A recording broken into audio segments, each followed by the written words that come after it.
తెలంగాణ రాష్ట్రంలో కాంగ్రెస్ పార్టీ అధికారంలోకి వచ్చి సుమారు 3 సంవత్సరాలు గడుస్తుంది. 3 సంవత్సరాలు గడుస్తున్న నేపథ్యంలోనే ఎక్కడికక్కడ ఎవరైతే బీఆర్ఎస్ పార్టీ నాయకులైతే దుమ్మెత్తిపోస్తున్న పరిస్థితి ఉంది. నిన్న సీఎం రేవంత్ రెడ్డి హిట్లర్ నా ఇన్స్పిరేషన్ అంటూ మాట్లాడిన మాటలు ఇప్పుడు సోషల్ మీడియా మాధ్యమాలలో బాగా వైరల్ అవుతున్నాయి.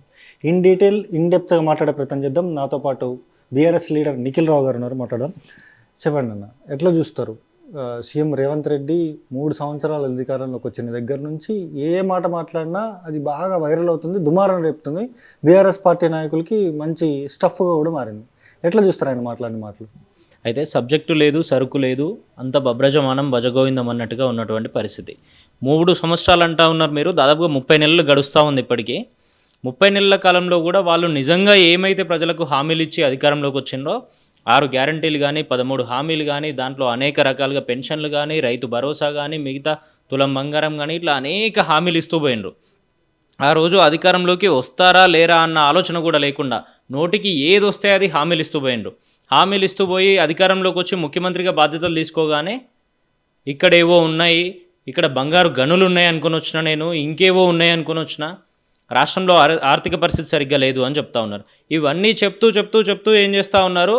ఓన్లీ డైవర్షన్ గేమ్లో, డైవర్షన్ పాలిటిక్స్లో భాగంగా కేసీఆర్ గారిని విమర్శించడము, కేటీఆర్ గారిని విమర్శించడం మాత్రమే పనిగా పెట్టుకున్నాడు. దాంతోపాటు ఈరోజు చేస్తున్నటువంటి పని ఏంటంటే, రాష్ట్రంలో ఇప్పటివరకు ఈ 30 నెలల కాలంలో అనేక డయాస్ల మీద, అనేక వేదికల మీద, అనేక రకాలుగా తెలంగాణను కించపరిచే విధంగా మాట్లాడినటువంటి పరిస్థితులు చూసినాం. ఒక రాష్ట్రం ముఖ్యమంత్రి తెలంగాణను ఏ రకంగా తగ్గించి చూపించాలో అనేక ప్రయత్నాలు చేసిండ్రు. ఇప్పుడు ఏం చేస్తూ ఉన్నారు? రాష్ట్రం పరిధి దాటి పక్క రాష్ట్రాలకు పోయి కూడా తెలంగాణను ఎట్లా కించపరచాలి, తెలంగాణ పరువును భారతదేశ వ్యాప్తంగా ఎట్లా తీయాలి, నేషనల్ మీడియాలో ఎట్లా తీయాలి అనే ఆలోచనలు తను చేస్తున్నట్టుగా తెలుస్తూ ఉంది. ఒకవైపు మీరు ఇచ్చినటువంటి హామీలు అమలు చేసేది లేదు, దాని తర్వాత రాష్ట్రంలో అభివృద్ధి లేదు, సంక్షేమం లేదు, ఇవన్నీ గాలికి పోయి కేవలం రాజకీయాలు మాత్రమే ఎజెండాగా ముందుకు తీసుకొస్తున్నటువంటి పరిస్థితి. దాంట్లో భాగంగా నిన్నేం చెప్తా ఉన్నారు? హైడ్రా అనేది నేను తీసుకురావడానికి హిట్లర్ ఆదర్శం నాకు అని చెప్తా ఉన్నారు. రేవంత్ రెడ్డి గారు, మీరు ఏం మాట్లాడుతూ ఉన్నారు, ఎక్కడ కూర్చొని మాట్లాడుతూ ఉన్నారు? దానివల్ల మీకు నష్టం జరిగితే పర్వాలేదు, కానీ మీ వల్ల తెలంగాణ రాష్ట్రానికి నష్టం జరుగుతూ ఉంది. ఈరోజు ఒక్కసారి ఆలోచన చేయండి మాట్లాడే ముందు. హిట్లర్ అనేవాడు ఏ రకంగా అయితే కోట్లాది మంది చావులకు కారణమైందో అదే స్ఫూర్తితో మీరు ఈరోజు హైడ్రాన్ తీసుకొచ్చినరా అన్నది ఒక్కసారి తెలంగాణ ప్రజానికానికి మీరు మళ్ళొక్కసారి ఆలోచన చేసి సమాధానం చెప్పాల్సిన అవసరం ఉంది. అంటున్నాడు కదా, నేను హిట్లర్ స్ఫూర్తిగా తీసుకొని ఆ హైడ్రా అనే పేరు కూడా నేను పెట్టింది, అందుకే తెలంగాణకి నేనే హిట్లర్ అంటూ కూడా మాట్లాడిండు. ఖచ్చితంగా తెలంగాణకు మీరు హిట్లర్ అన్నది ఇప్పుడు మీరు కొత్తగా చెప్పాల్సిన పని లేదు. తెలంగాణలో ఉన్నటువంటి 4 కోట్ల మంది ఏనాడో చెప్పిండ్రు. మీరు ఎప్పుడైతే తెలంగాణ ఉద్యమం పతాక స్థాయిలో నడుస్తున్ననాడు అదే ఉద్యమకారుల మీరికి మీరు తుపాకులు పట్టుకొని ఏనాడు పోయినరో ఆనాటి నుంచే మీరు హిట్లర్గా తెలంగాణ ప్రజలంతా కూడా మిమ్మల్ని గుర్తించిండ్రు. ఈరోజు మీరు అధికారంలోకి వచ్చిన తర్వాత కూడా, ముఖ్యమంత్రిగా బాధ్యతలు తీసుకున్న తర్వాత కూడా, ఒకవైపు రైతులంతా ఏ రకంగా ఆత్మహత్యలు చేసుకుంటా ఉన్నారు, రాష్ట్రంలో లా అండ్ ఆర్డర్ ఏ రకంగా దెబ్బతిన్నది, లేదంటే రాష్ట్రంలో స్కూళ్ళకి వెళ్ళేటటువంటి విద్యార్థులు కూడా ఏ రకంగా ఆసుపత్రుల పాలవడము, ఆత్మహత్యల పాలవడము, ఇదంతా ఎట్లా జరుగుతుంది, ఇవన్నీ చూసిన తర్వాత మీరు ఖచ్చితంగా హిట్లరే. దాన్ని మరింత స్ట్రెంథెన్ చేసే విధంగా ఏం చేసిండ్రు మీరు? తెలంగాణలో ఉన్నటువంటి, మరీ ముఖ్యంగా హైదరాబాద్ నడిబొడ్డున ఉన్నటువంటి అనేక మంది పేదల ఇళ్లను కూల్చి వాళ్ళందరినీ రోడ్డు మీద వేసేటటువంటి కార్యక్రమాన్ని తీసుకున్నారు. అనేక పథకాలకు ఇందిరమ్మ పేరు పెడుతున్నటువంటి మీరు ఈరోజు పేరు పెట్టకుండా ఇందిరమ్మ ఇండ్లు కూల్చే పథకం హైడ్రాగా నడిపిస్తున్నటువంటి పరిస్థితి. నిన్నేం చెప్తా ఉన్నారు? మళ్ళీ దానికి హైడ్రాకి హిట్లర్ స్ఫూర్తి అని చెప్తా ఉన్నారు. జర్మనీకి సంబంధించి దాదాపుగా ఏ రకంగా కోట్లాది మందిని తను మారణహోమం సృష్టించి మరీ చంపేసిన రోజు చూసినాము. అదేవిధంగా మీరు ఇక్కడ ఉన్నటువంటి అనేక మందిని చావు బతుకులకు మధ్యలో ఉండే విధంగా, లేదంటే వాళ్ళ కుటుంబాలన్నీ రోడ్డున పడే విధంగా ఏ రకంగా మీరు పరిపాలన చేస్తూ ఉన్నారో తెలుస్తూ ఉంది. ఈరోజు గతంలో ఇదే హిట్లర్ ఎప్పుడైతే 1945లో చనిపోయిన తర్వాత 1969లో మరో వ్యక్తి పుట్టినరు. ఆ పుట్టినటువంటి వ్యక్తే రేవంత్ రెడ్డి. జర్మనీలో చనిపోయినటువంటి వ్యక్తి మళ్ళీ తెలంగాణలో ఒక హిట్లర్గా పుట్టినటువంటి పరిస్థితి. అందుకే ఈరోజు హిట్లర్ని ఎక్కడా తీసిపోని విధంగా అన్ని రంగాల్లో తన ముద్ర వేస్తూ అన్ని రకాలుగా తెలంగాణను ఆత్మహత్యల దిశగా, లా అండ్ ఆర్డర్లో ఫెయిల్యూర్ దిశగా, రాష్ట్రంలో అన్ని వర్గాలను ఇబ్బంది పెడుతూ నడుపుతున్నటువంటి పరిస్థితులు మనం చూస్తూ ఉన్నాం. ఖచ్చితంగా మీరు హిట్లరే, నయా హిట్లర్గా పరిపాలన చేస్తూ ఉన్నారు. గతంలో ఒరిజినల్ హిట్లర్ ఎవరైతే ఉన్నారో తను ఇటువంటివన్నీ చూస్తూ ఏ రకంగా సమాజం అంతా కూడా తన మీదకి తిరగబడితే తనకు తానే ఒక పిరికి వాడిగా ఆత్మహత్య చేసుకున్న పరిస్థితి ఉండేనో, రేపొద్దున కాంగ్రెస్ పార్టీ కూడా రాజకీయంగా పూర్తి స్థాయిలో ఆత్మహత్య చేసుకునే పరిస్థితిని మొత్తం తెలంగాణ సమాజం మీకు బహుమానంగా ఇవ్వబోతా ఉన్నారు. ఆ బాధ్యత ఖచ్చితంగా ప్రధాన ప్రతిపక్షంగా బీఆర్ఎస్ పార్టీనే తీసుకుంటుంది. గతంలో లేదు, మొత్తం అంతా కూడా ప్రజాపాలన నడుస్తుంది, ప్రజలందరూ సస్యశ్యామలంగా ఉన్నారు అంటూ కూడా మాట్లాడుతూ ఉన్నారు. ఎవరైతే సోషల్ మీడియాలో మాట్లాడేటువంటి వాళ్ళకి అందరికి కూడా నాకు స్టాటిస్టిక్ ప్లెజర్ దొరుకుతుంది, వాళ్ళు కావాలని ఏడిపిస్తున్నారు కొంతమందిని, వీళ్ళంతా కూడా పిఆర్ స్టంట్ బ్యాచ్ అంటూ కూడా మాట్లాడినారు. సీఎం రేవంత్ రెడ్డి ఎప్పుడు మాట్లాడినా అది పెద్ద చర్చకి దారితీస్తుంది, బీఆర్ఎస్ పార్టీ నాయకులకేమో మంచి స్టఫ్ దొరుకుతుంది అనేది కూడా క్లియర్గా అర్థమవుతుంది. ఎట్లా చూస్తారు ఇదంతా? ఈయన ఒక సీఎంగా ఉండి ఇంత ఇలా మాట్లాడడం ఎలా చూస్తారు ఇదంతా? అయితే గతంలో కేసీఆర్ గారి పాలనకు ఇప్పుడున్నటువంటి పాలనకు చూస్తే, గతంలో కేసీఆర్ గారు ఎక్కడ ప్రెస్తో మాట్లాడినా, ఏదన్నా రివ్యూ మీటింగ్ పెట్టినా కూడా, లేదంటే ప్రెస్ బ్రీఫింగ్ చేసినా కూడా, బహిరంగ సభల్లో మాట్లాడినా కూడా అనేక రకాలుగా రాష్ట్రానికి సంబంధించిన కంటెంట్ మాట్లాడేవాళ్ళు. రాష్ట్రంలో నిజంగా ఉన్నటువంటి పరిస్థితి ఏంది, దాన్ని మనం ఓవర్కమ్ చేయాలంటే ఏం చేయాలి, కొత్త ప్రాజెక్టులు ఏ రకంగా తీసుకురావాలి అనేది మాట్లాడేవాళ్ళు. రేవంత్ రెడ్డి ఏం చేస్తూ ఉన్నాడు, ఎక్కడికి పోయినా కూడా ఆఖరికి చిన్నపిల్లలకి స్కూల్ విద్యార్థుల సమావేశంలో కూడా కేవలం కేసీఆర్ గారిని బీఆర్ఎస్ పార్టీని తిట్టడం మాత్రమే ఎజెండాగా పెట్టుకున్నటువంటి పరిస్థితి. తను ఎంతసేపు కూడా బూతులు మాట్లాడుతూ బూతుపితగా తను ఈరోజు తెలంగాణ రాష్ట్రంలో సబ్బండ వర్గాల నుండి పేరు తెచ్చుకున్నటువంటి పరిస్థితి. ఖచ్చితంగా మీరు ఇటువంటి ఎన్ని చేసినా కూడా రానున్న రోజుల్లో బీఆర్ఎస్ పార్టీ ఈ 30 నెలల్లో ఏ రకంగా అయితే మేము ఎదుర్కొంటా ఉన్నామో, మీరు ఎన్ని రకాల అబండాలేసి మమ్మల్ని మా నాయకుడిని ఏ రకంగా ఇబ్బంది పెట్టాలని చూస్తూ ఉన్నారో వాటన్నిటినీ కూడా పక్కన పెడుతూ రాష్ట్రంలో ఉన్నటువంటి అన్ని సమస్యల మీద ఈ 30 నెలల్లో పోరాటం ఏ రకంగా చేసినామో దీన్ని మరింత స్ట్రెంథెన్ చేసే విధంగా మరింత గొప్పగా రానున్న రోజుల్లో ప్రజా ఉద్యమాలు నిర్మిస్తాము. ప్రజల మద్దతుతో అన్ని రకాలుగా మీ మీద పోరాటం చేస్తాము. మిమ్మల్ని గద్దె దించి తెలంగాణను సుపరిపాలన అందించడం మాత్రమే తెలంగాణకు, అది మాత్రమే బీఆర్ఎస్ ధ్యేయం. కేసీఆర్ గారి నాయకత్వాన్ని మళ్ళొక్కసారి తీసుకొచ్చి గతంలో ఏ రకంగా అయితే తెలంగాణ మొత్తం సస్యశ్యామలమై ఉమ్మడి ఆంధ్రప్రదేశ్లో ఇదే కాంగ్రెస్ పార్టీ పరిపాలనలో ఎక్కడికక్కడ ఎడారిగా మారినటువంటి పరిస్థితి నుండి దేశంలోనే నెంబర్ 1గా ఏ రకంగా అయితే కేసీఆర్ గారి నాయకత్వంలో తీసుకొచ్చినామో రానున్న రోజుల్లో మళ్ళీ కూడా అదే రకంగా నెంబర్ 1 చేసి చూపిస్తాం. ఏమంటున్నాడంటే సీఎం రేవంత్ రెడ్డి మళ్ళీ 10 సంవత్సరాలు సీఎంగా నేనే ఉంటా, ఔరేక్ బార్ కాంగ్రెస్ సర్కార్ అంటూ కూడా నినాదాలు ఇస్తున్నాడు. ఇదంతా జరుగుతుంది, మీరేమో మేమే అధికారంలోకి వస్తాం అంటున్నారు. మీరే అధికారంలోకి వస్తున్నారని ఎట్లా అనుకుంటున్నారు? రాష్ట్రంలో ఇదే రేవంత్ రెడ్డి గారు ముఖ్యమంత్రిగా ఎన్నికైన సందర్భంగా చూస్తే కూడా 2023లో జరిగినటువంటి అసెంబ్లీ ఎన్నికల్లో ఇదే కాంగ్రెస్ పార్టీకి బీఆర్ఎస్ పార్టీకి వచ్చినటువంటి ఓట్ల తేడా కేవలం 4 లక్షలు. తెలంగాణ రాష్ట్రం మొత్తంలో 2,34,00,000 మంది ఓట్లేస్తే మాకన్నా కాంగ్రెస్ పార్టీకి వచ్చినటువంటి ఓట్లు కేవలం 4 లక్షలు ఎక్కువ, అంటే 1.5% మాత్రమే ఎక్కువ. రానున్న రోజుల్లో ఆ తర్వాత జరిగినటువంటి మున్సిపాలిటీ ఎన్నికల్లో కానీ, సర్పంచ్లకు జరిగినటువంటి ఎన్నికల్లో కానీ గతంలో కాంగ్రెస్ పార్టీ ప్రతిపక్షంలో ఉన్ననాడు 5%, 10% స్థానాలను కూడా గెలుచుకున్నటువంటి పరిస్థితి లేదు. కానీ ఈరోజు మేము ప్రధాన ప్రతిపక్షంలో ఉండి 35 నుండి 40% స్థానాలను కూడా ఓన్లీ బీఆర్ఎస్ పార్టీ గెలుచుకున్నటువంటి పరిస్థితి, ప్రతిపక్షంలో ఉండి గెలుచుకున్నటువంటి పరిస్థితి. ఆ తర్వాత వచ్చినటువంటి జిహెచ్ఎంసీ ఎన్నికల్లో కూడా నెక్ టు నెక్ ఫైట్ ఇచ్చినటువంటి పరిస్థితి కేవలం బీఆర్ఎస్ పార్టీ మాత్రమే ఇవ్వగలిగింది.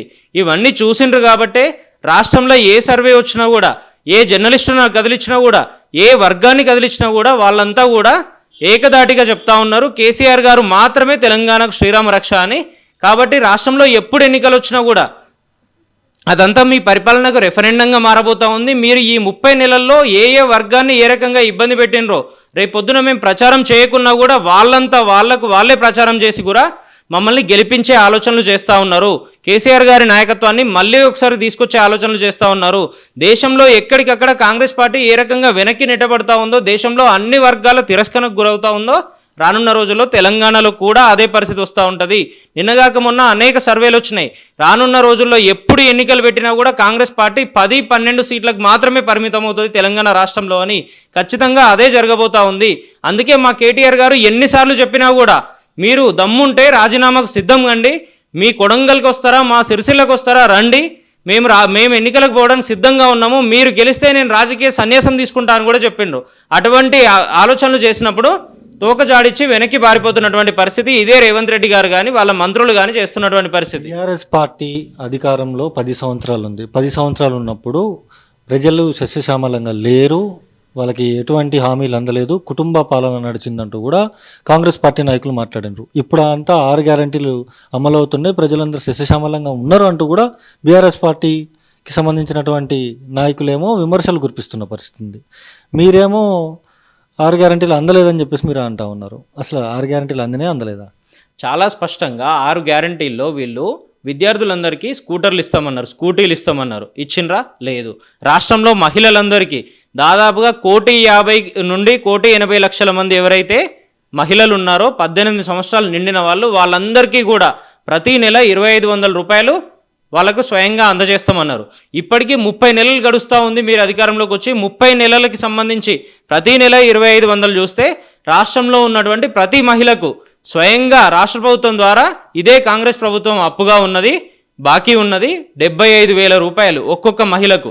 ఆ విధంగా రాష్ట్రంలో ఉన్నటువంటి 1,80,00,000 మంది మహిళలకు మీరు అప్పుగా ఉన్నారు ఈరోజు, మీరు బాకీ ఉన్నారు ఈరోజు.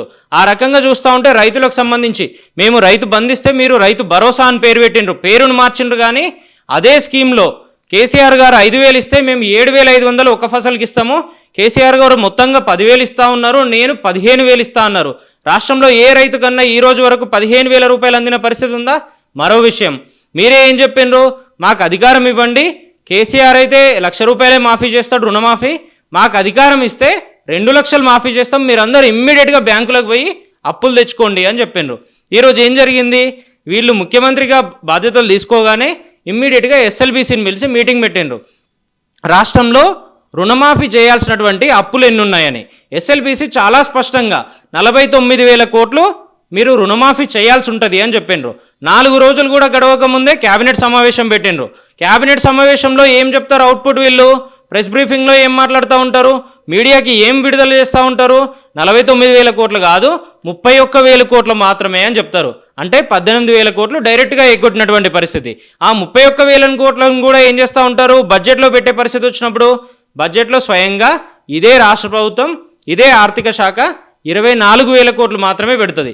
అంటే మళ్ళొక్క 7,000 కోట్లు ఎగ్గొట్టినటువంటి పరిస్థితి. ఆ తర్వాత కూడా బట్టి విక్రమార్క గారిని స్వయంగా అడిగితే ఏం చెప్తారు, 13,000 కోట్లు మాత్రమే మేము రుణమాఫీ చేసినాము అని చెప్తారు. అంటే 49,000 కోట్లు ఉన్నది కాస్త 12,000 కోట్లకు వచ్చింది. లేదు బట్టి విక్రమార్క చెప్పిందంతా తప్పు, మేము నిజంగానే 27,000-28,000 కోట్ల రుణమాఫీ చేసినామని రేవంత్ రెడ్డి గారు అనేక సభల్లో చెప్తూనే, రాజకీయంగా వాడుకుంటూనే, నిన్నగాక మొన్న తెలంగాణ ఆవిర్భావ దినోత్సవం నాడు చాలా స్పష్టంగా తన స్పీచ్లో మేము 20,000 కోట్లు మాత్రమే చేసినాము అని, దొంగ ఎప్పటికైనా పట్టుబడతాడని గతంలో పట్టుబడ్డ అనుభవంతో మళ్ళొక్కసారి కూడా తను పట్టుబడ్డటువంటి పరిస్థితి. తెలంగాణ రాష్ట్రంలో ఈనాటికి జరిగినటువంటి రుణమాఫీ ఎంత, రేవంత్ రెడ్డి గారి లెక్క ప్రకారం చూసినా కూడా 20,000 కోట్లు మాత్రమే. అంటే మిగిలిన 30,000 కోట్లు మీరు ఎగ్గొట్టినట్టే కదా.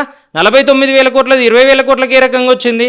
ఈ రకంగా రాష్ట్రంలో ఉన్నటువంటి రైతులనైతే ఏంది, విద్యార్థులనైతే ఏంది, మహిళలనైతే ఏంది, మరీ ముఖ్యంగా కేసీఆర్ గారు కళ్యాణ లక్ష్మి అనే పేరు పెట్టి ఆ పథకం ద్వారా 1,00,000 రూపాయలకు పైగా స్వయంగా ఏ ఆడబిడ్డ పెళ్లి జరిగినా కూడా వాళ్ళ ఇంటికే స్వయంగా చెక్కు పంపినటువంటి పరిస్థితి. లేదు కేసీఆర్ 1,00,000 రూపాయలు మాత్రమే ఇస్తా ఉన్నాడు, మాకు అవకాశం ఇవ్వండి, మమ్మల్ని గెలిపియండి, తులం బంగారం కూడా కల్పిస్తాం మేము అని చెప్పిండ్రు. ఈ రోజు వరకు తులం బంగారం ఎందుకు ఇవ్వలేకపోయినారు మీరు? ఇట్లా అన్ని వర్గాలను వీళ్ళు మోసం చేస్తూ 6 గ్యారంటీల కార్డు అనేది కంప్లీట్గా పక్కకు పోయినటువంటి పరిస్థితి. దాన్ని మొత్తం మేము ఈరోజు ప్రశ్నిస్తూ ఉన్నాం కాబట్టి వీళ్ళు ఎటువంటి అలవిగాని హామీలు ఇచ్చి దాన్ని మొత్తం సైడ్ లైన్ చేస్తూ దోచుకోవడం మాత్రమే ఎజెండాగా పెట్టుకొని పనిచేస్తూ ఉన్నారో, పూర్తి స్థాయిలో తెలంగాణ ప్రజల ముందు ఆ వివరాలన్నీ మేము ఉంచుతూ ఉన్నాం కాబట్టి ఈరోజు దాన్ని జీర్ణించుకోలేక మా కేసీఆర్ గారిని బదనాం చేయడము, కేటీఆర్ గారిని తూలనాడము, హరీష్ రావు గారి మీద అబండాలు వేయడము, ఇవి మాత్రమే చేస్తూ కాలం గడుపుతున్నటువంటి పరిస్థితి. రేవంత్ రెడ్డి గారు మీరు ఎన్ని చేసినా కూడా చివరకు రావాల్సింది అదే ప్రజల ముందుకు, చివరికి మీరు ఓట్లు అడగాల్సింది అదే ప్రజలను. ఆ ప్రజలను పూర్తి స్థాయిలో మీ వల్ల మోసపోయిన అన్ని వర్గాలను మేము ఎడ్యుకేట్ చేస్తూ ఉన్నాము, వాళ్లకు మీ ద్వారా జరిగినటువంటి మోసాన్ని ఎక్కడికక్కడ వివరిస్తూ ఉన్నాము. బరాబర్ ఎప్పుడు ఎన్నికలు వచ్చినా కూడా మీ మీద పూర్తిగా మీరు ఆ 5 సీట్లకో 10 సీట్లకో పరిమితమయ్యే బాధ్యతను బీఆర్ఎస్ పార్టీ కేటీఆర్ గారి నాయకత్వం తీసుకుంటుంది ఈరోజు. కాబట్టే ఇన్ని రకాల ఆలోచనలు ఉన్నాయి కాబట్టి రాష్ట్రంలో పక్క రాష్ట్రాలకు పోయి డబ్బా కొట్టుకునే కార్యక్రమాలని ముందటేసుకుంటా ఉన్నారు. ఆ ముందటేస్తూ కూడా రాష్ట్రాన్ని ఎక్కడన్నా ముందుకు తీసుకుపోయే ఆలోచన ఉందా, రాష్ట్ర గౌరవాన్ని పెంచే ఆలోచన ఉందా అంటే అవన్నీ లేకుండా కేవలం తప్పుపడుతూ రాష్ట్రాన్ని చులకన చేస్తూ నోటికి ఏదొస్తే అది మాట్లాడుతున్నటువంటి పరిస్థితి. మొన్న పవన్ కళ్యాణ్ కూడా ఏదైతే తెలంగాణకు వచ్చి తెలంగాణ అస్తిత్వాన్ని దెబ్బతీసే విధంగా ఆయన మాట్లాడినటువంటి మాటలకి బీఆర్ఎస్ పార్టీ నాయకులు ఎవరు స్పందించలేదు. ఎట్లా చూస్తారు? బీఆర్ఎస్ పార్టీ పేరుతో స్వయంగా బీఆర్ఎస్ వర్కింగ్ ప్రెసిడెంట్గా మా కేటీఆర్ గారు పూర్తి స్థాయిలో స్పందించిండ్రు, రాష్ట్రమంతా చూసింది. దాంతోపాటు తెలంగాణలో ఉన్నటువంటి అన్ని వర్గాలు, సబ్బండ వర్గాలు 4 కోట్ల మంది ఏకతాటి మీదకి వచ్చి చాలా చాలా క్లియర్గా ఖండించినటువంటి పరిస్థితి. పవన్ కళ్యాణ్ గారు తెలంగాణకు రావచ్చు, తెలంగాణలో రాజకీయాలు చేయొచ్చు, తెలంగాణలో పోటీ చేయొచ్చు, గతంలో పోటీ చేసిండ్రు, ఎక్కడికక్కడ డిపాజిట్లు కోల్పోయినరు. తెలంగాణలో ఇందాక నేను చెప్పినట్టుగా 2,34,00,000 మంది ఓటర్లు ఓటేస్తే పవన్ కళ్యాణ్ గారి పార్టీకి రాష్ట్ర వ్యాప్తంగా వచ్చినటువంటి మొత్తం ఓట్లు 50,000. ఆయన కూడా వచ్చి ఈరోజు తెలంగాణ ప్రజలకు జాతీయ గీతమో దేశభక్తో నేర్పియాలనుకుంటూ తెలంగాణ అస్తిత్వాన్ని ఆత్మగౌరవాన్ని దెబ్బతీయాలనుకుంటే చూస్తూ ఊరుకోవడానికి ఇది ఆంధ్ర కాదు. పవన్ కళ్యాణ్ గారు మళ్ళొక్కసారి మీరు గుర్తుపెట్టుకోండి, తెలంగాణలో పూర్తి స్థాయిలో చైతన్యవంతమైన బిడ్డలు ఉన్నారు. అన్ని వర్గాలు ఏకతాటి మీదకి వచ్చి మీరు ఏ రకంగా మా అస్తిత్వాన్ని ఆత్మగౌరవాన్ని దెబ్బతీయాలని చూసినా కూడా ఎక్కడికక్కడ బరిగీసి కొట్లాడే పరిస్థితి ఉంటుంది. ఇప్పటికైనా నోరు అదుపులో పెట్టుకొని మాట్లాడండి పవన్ కళ్యాణ్ గారు. ఈరోజు మీరు వచ్చి ఏం చెప్తా ఉన్నారు? తెలంగాణకు ఆంధ్రాకు మళ్ళీ గొడవలు పెట్టి మళ్ళీ విధ్వంసాలు సృష్టించాలని, విద్వేషాలను రెచ్చగొట్టాలని ఆలోచనలు చేస్తూ ఉన్నారు. ఇదే 12 సంవత్సరాల పరిధిలో అనేక మంది ఆంధ్ర ప్రాంత సెటిలర్లు మన హైదరాబాద్లో నివాసం ఉంటా ఉన్నారు. 12 ఏళ్లలో ఎక్కడైనా చిన్న ఇబ్బంది అన్న జరిగిందా? లా అండ్ ఆర్డర్ ఇష్యూ వచ్చిందా? వాళ్ళని ఎవరన్నా తెలంగాణ వాదులు దూషించిన పరిస్థితి ఉండేనా? ఏది జరగలేదు. కానీ ఇంటెన్షనల్గా 12 సంవత్సరాల తర్వాత మీరు వచ్చి ఇక్కడ పెత్తనం చెలాయించాలని, ఇక్కడ రాజకీయాల్లో తలదూర్చాలని ముందటేసుకొని బీఆర్ఎస్ను దెబ్బతీయాలనే ఆలోచనలో రేవంత్ రెడ్డి గారితో కలిసి ఈరోజు జిహెచ్ఎంసీ ఎన్నికల కోసం ఈ ఆలోచన అంతా చేస్తూ ఉన్నారు. ఖచ్చితంగా రేవంత్ రెడ్డి గారు ఒక్కరు మీకు మద్దతు పలికినంత మాత్రాన తెలంగాణలో ఉన్నటువంటి 4 కోట్ల మంది పూర్తి స్థాయిలో వ్యతిరేకం చేస్తారు, బరిగీసి కొట్లాడతారు, మిమ్మల్ని తరిమి కొట్టే పరిస్థితులు ఉంటాయి. ఇటువంటి విద్వేషాలు రెచ్చగొడితే ఇక్కడ ఉన్నటువంటి ఆంధ్ర ప్రాంతం మిత్రులందరినీ కూడా మేము అన్నదమ్ములుగా వాళ్ళని కాపాడుకుంటా ఉన్నాము. భవిష్యత్తులో కూడా అదే గౌరవం వాళ్ళకి ఇస్తూ ఉంటాము, మేము తీసుకుంటా ఉంటాము. మీరు వచ్చి ఇక్కడ ఏదో సృష్టించినంత మాత్రాన నిజంగా ఏం జరిగిపోదు. పవన్ కళ్యాణ్ గారు, చంద్రబాబు నాయుడు గారు, మీరు మళ్ళొక్కసారి కూడా చేతులు కాల్చుకోవాలనుకుంటే ఇక్కడికి వచ్చి ఎన్నికల్లో పోటీ చేయండి. నిన్నదాకా మొన్న మున్సిపాలిటీలకి ఎన్నికలు జరిగితే 332 స్థానాల్లో మీరు పోటీ చేసినారు. ఎక్కడన్నా ఒక్క సీట్ అన్న వచ్చిందా? ఒక్క దగ్గరన్నా మీరు గెలుపుకు దగ్గరలో ఉన్నటువంటి పరిస్థితి ఉందా? గతంలో ఇదే చంద్రబాబు నాయుడు గారి పార్టీ, తెలుగుదేశం పార్టీ హైదరాబాద్ మున్సిపాలిటీకి, మన మున్సిపల్ కార్పొరేషన్ జిహెచ్ఎంసీ ఎన్నికల్లో పోటీ చేస్తే ఏమైంది? 1%, 1.2% ఓట్లు వచ్చినటువంటి పరిస్థితి. ఇవన్నీ ఆలోచన చేసిండ్రు కాబట్టి చంద్రబాబు నాయుడు తట్టాబుట్టా సర్దుకొని ఈరోజు ఆంధ్రప్రదేశ్కు పోయినటువంటి పరిస్థితులు చూసినాము. మీరు దాని నుండి కూడా నేర్చుకోకుండా మళ్ళీ వచ్చి తెలంగాణను తక్కువ చేసేలాగా ఆలోచన చేస్తే మాత్రం మీ రాజకీయాలు కాదు కదా. మీరు ఇక్కడ కనీసం తెలంగాణ ప్రాంతంలో తిరిగే పరిస్థితి కూడా ఉండదు. మీరు ఎన్ని చెప్పినా కూడా ఆత్మగౌరవం విషయానికి, అస్తిత్వ విషయానికి వచ్చేసరికి మేమందరం రాజకీయాలు కానీ వివిధ వాదాలను కానీ పక్కన పెట్టి కేవలం తెలంగాణ కోసం తెలంగాణ తల్లి బిడ్డలుగా ముందుండి కొట్లాడతామన్నది మీరు అసలే మర్చిపోకూడదు పవన్ కళ్యాణ్ గారు. మొన్నటిదాకా కూడా ఒక విగ్రహాల పంచాయతీ నడిచింది. ఎవరైతే బాలసుబ్రహ్మణ్యంకి సంబంధించినటువంటి విగ్రహం పెట్టారు, అదేవిధంగా మొన్న రీసెంట్గా ఎన్టీఆర్ విగ్రహం కూడా పెట్టారు. ఆంధ్రాకి సంబంధించినటువంటి వాళ్ళు విగ్రహాలు పెడుతున్నారు, కానీ తెలంగాణకి సంబంధించినటువంటి విగ్రహాలు కావచ్చు, లేకపోతే తెలంగాణ ఉద్యమకారులకి సంబంధించింది కావచ్చు, ఏది కూడా ప్రభుత్వం పట్టించుకోవట్లేదు. అంతా ఆంధ్ర సెటిలర్ల పాలనే తెలంగాణలో నడుస్తుందంటూ కూడా మాట్లాడుతున్నారు. వాస్తవం ఏంట్రా? వాస్తవానికి చంద్రబాబు నాయుడు డైరెక్ట్గా ఇక్కడ పరిపాలన చేయలేకపోతూ ఉన్నారు, ఇక్కడికి వచ్చి పోటీ చేయలేకపోతూ ఉన్నారు. కాబట్టి తన శిష్యుణ్ణి అడ్డదారిలో కాంగ్రెస్ పార్టీకి పంపి అన్ని రకాలుగా సాయం చేసి అదే వ్యక్తిని ఈరోజు ముఖ్యమంత్రి స్థానంలో కూర్చోబెట్టిండ్రు కాబట్టే ఈరోజు ఏం జరుగుతూ ఉంది? రేవంత్ రెడ్డి గారు తెలంగాణకు తీరని ద్రోహాలు ఏ రకంగా అన్ని రంగాల్లో చేస్తూ ఉన్నారు. మన నిధులను దోచిపెడతా ఉన్నారు, నదులను దోచిపెడతా ఉన్నారు, నీళ్లను కూడా ఎక్కడికక్కడ దోచిపెడతా ఉన్నారు. పూర్తి స్థాయిలో తెలంగాణకు మరణ శాసనం రాస్తూ ఉన్నారు ఈరోజు అదే చంద్రబాబు నాయుడు ఆదేశాల మేరకు. మీరు ఇటువంటివి ఏవి చేసినా కూడా మరొక అడుగు ముందుకేసి ఏం చేస్తూ ఉన్నారు? తెలంగాణ నడిబొడ్డున ఆంధ్ర ప్రాంతానికి చెందిన వాళ్ళ విగ్రహాలు పెట్టాలని ఆలోచన చేస్తూ ఉన్నారు. ఎన్టీఆర్ గారికి బీఆర్ఎస్ పార్టీ ఆనాడు వ్యతిరేకం కాదు, ఈనాడు వ్యతిరేకం కాదు. పూర్తి స్థాయిలో మాజీ ముఖ్యమంత్రిగా తనకు ఇవ్వాల్సిన గౌరవం 100% ఇస్తాం. దాన్ని మరింత ముందడు తీసుకుపోయే విధంగా మేము ఏం చేస్తాం అన్నాడు? కేసీఆర్ గారి నాయకత్వంలో కేసీఆర్ గారు రాష్ట్ర ప్రభుత్వ అధినేతగా ముఖ్యమంత్రిగా ఉన్ననాడు ఏదైతే ఉమ్మడి ప్రస్తుత ఆంధ్రప్రదేశ్తో మన తెలంగాణకు సంబంధించి ఎక్కువ శాతం బంధుత్వాలు బాంధవ్యాలు ఉంటాయో అదే ఖమ్మం జిల్లాలో, అదే ఖమ్మం నడిబొడ్డున స్వయంగా రాష్ట్ర ప్రభుత్వమే ఇనిషియేషన్ తీసుకొని, కేసీఆర్ గారి నాయకత్వం ఇనిషియేషన్ తీసుకొని 50 అడుగుల ఎన్టీఆర్ గారి విగ్రహాన్ని స్వయంగా మా కేటీఆర్ గారు ఆవిష్కరణ చేసిండ్రు. ఆవిష్కరణ కార్యక్రమానికి అదే ఎన్టీఆర్ గారి కుటుంబ సభ్యులందరినీ కూడా మేము ఆహ్వానించినాం. ఆ రోజు వాళ్ళు రాలేదు, అది వాళ్ళ పర్సనల్ చాయిస్, కానీ మా తప్పు లేకుండా మేము ఎక్కడికక్కడ ఆహ్వానించి ఎన్టీఆర్ గారి గౌరవాన్ని పెంచే విధంగా మేము ఆలోచన చేసినాం.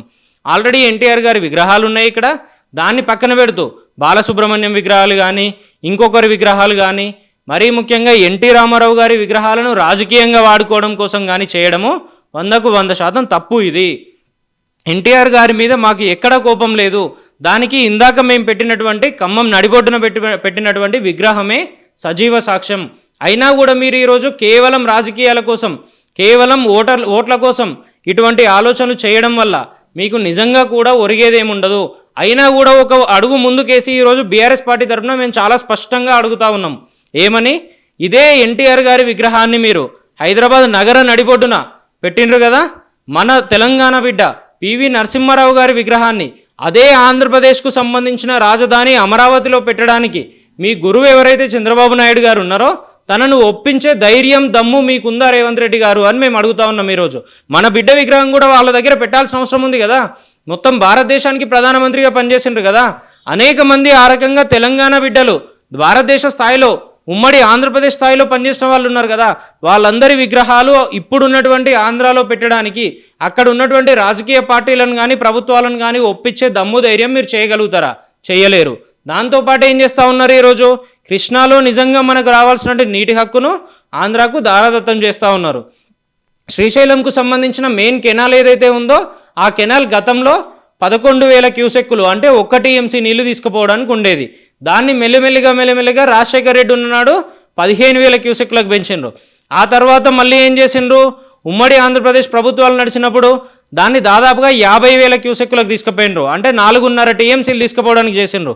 ఈరోజు అదే శ్రీశైలానికి సంబంధించి అదే కాలువలకు సంబంధించిన వెడల్పును దాదాపుగా డబల్ చేస్తూ ఒకేసారి 7 టీఎంసీలు 7.5 టీఎంసీలు తీసుకోవడానికి ఆ కాలువలన్నీ వెడల్పు చేస్తూ ఉన్నారు. చేస్తూ ఉంటే తెలంగాణ ప్రభుత్వం తరపున రేవంత్ రెడ్డి గారు ఎందుకు మాట్లాడలేకపోతా ఉన్నారు? మాట్లాడితే అక్కడ చంద్రబాబు నాయుడికి కోపం వస్తుంది.